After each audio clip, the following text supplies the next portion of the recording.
Bé, estem en un procés de selecció ja molt exhaustiu.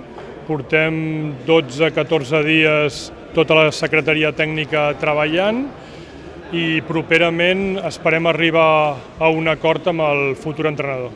David Gallego estarà en un futur, ho veus en un futur? David Gallego és una possibilitat, ja ho vam dir des del primer dia, però està clar que la nostra obligació és poder fer un anàlisi molt exhaustiu del que és els entrenadors que poden tenir un perfil pel nostre club i ara mateix estem en aquest procés. Quan està prevista l'arribada de Chen i quina influència tindrà una mica amb la decisió de l'entrenador i el director esportiu?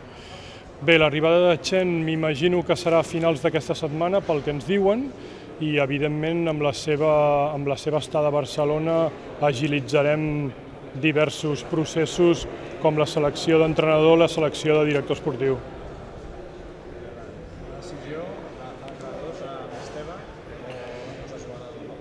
Bé, la decisió és un treball d'equip entre diverses persones i al final el que proposem és dins d'una bateria d'entrenadors busquem els que creiem que són els idonis per l'Espanyol, els que s'ajusten millor, un perfil molt concret i serà una decisió de club.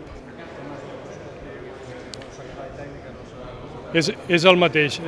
Nosaltres també volem que hi hagi una persona més especialitzada amb el primer equip, més responsable amb el primer equip i que evidentment segueixi el filial, els juvenils, però que al final tot sigui un treball en equip.